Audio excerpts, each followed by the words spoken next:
This video is presented by the VATSIM Washington, D.C. ARTCC. It is not intended for use in any real-world aviation instruction.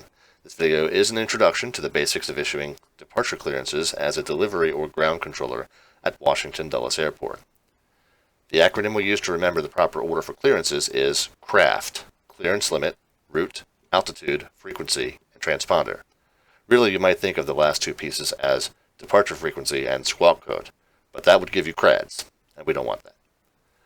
Let's run through a few examples, starting with a fairly standard IFR clearance. I'll read the clearance out as I would on the network, then we can circle back and highlight a few key points. United 1109, Dulles Ground, cleared to Boston Logan International Airport.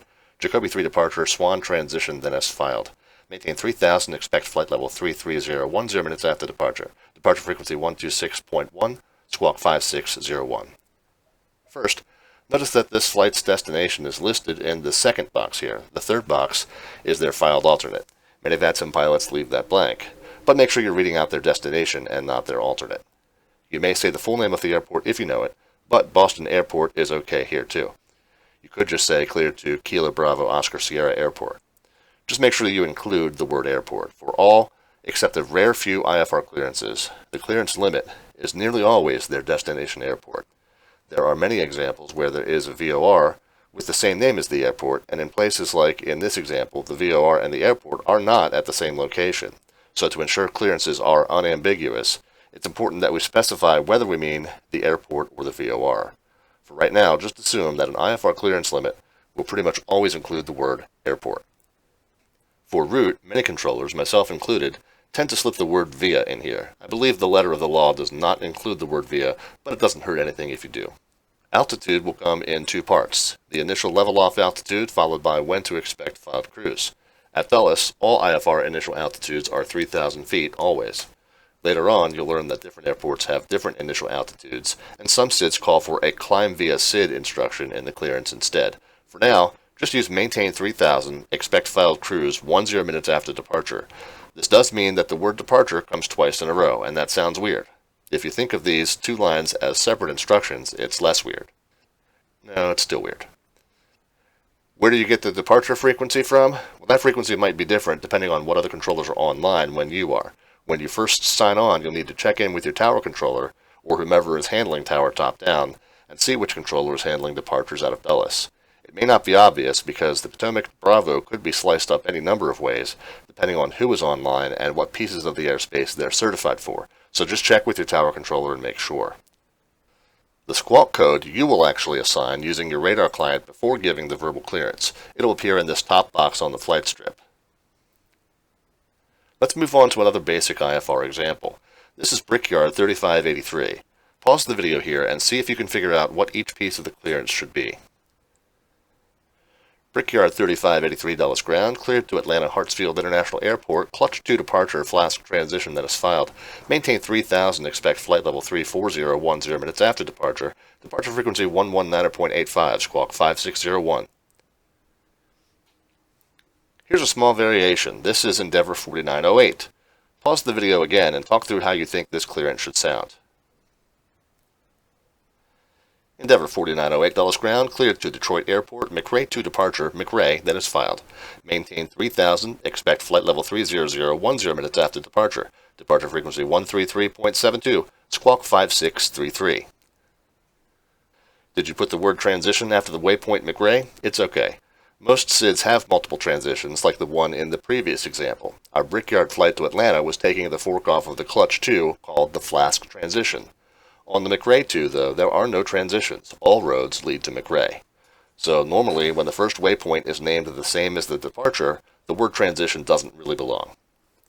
Let's look at some VFR examples. VFR flights are a bit different. Again, I'll read this off, and then we'll talk about each point. Skyhawk 52 Kilo Alpha, Dulles Ground, cleared into the Washington Class Bravo airspace, fly runway heading, maintain VFR at or below 2,500 until advised. Departure frequency 125.05, squawk 5642. Notice how VFR clearance limits from Class Bravo fields are not to the destination airport, but just into the Washington Class Bravo airspace. Once VFR flights exit the Bravo, they no longer require ATC clearance to operate. How they get to their destination from that point, in this case University Park Airport, isn't really important to us, so it's not part of their clearance.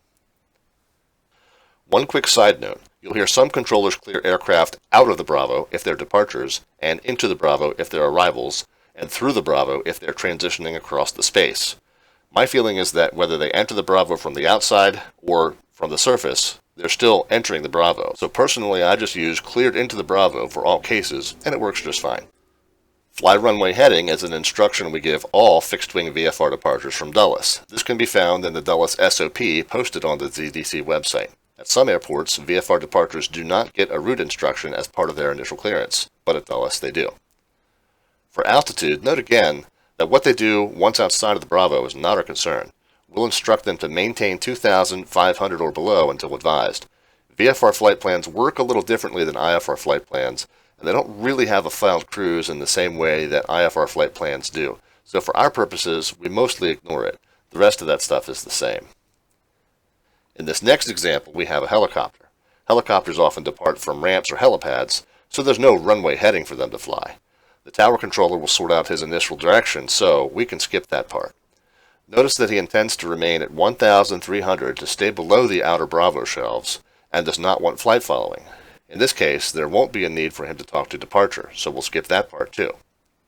Sikorsky 7760 Sierra, Dulles Ground, cleared into the Washington-class Bravo airspace, maintained VFR at or below 1,300 until advised, squawk 5620. Finally, one last VFR example, another helicopter. This one intends to use Heliroute 7 to head eastbound towards Washington Reagan Airport. Robinson 6092 uniform cleared into the Washington-class Bravo airspace, Heliroute 7, squawk 5675. Here's the chart which includes the heliroutes, and what do you notice all over this chart? Altitude restrictions everywhere. By clearing him via one of the heliroutes, in essence, you've already given him the altitude restriction of at or below 1,300, so you can omit it in the verbal clearance, and again, same with the departure frequency. I hope this has been helpful to demonstrate some basic clearance examples. If you have questions, bring them to the facility mentor and instructor staff for clarification. Thank you for being a part of the VATSIM Washington, D.C. ARTCC.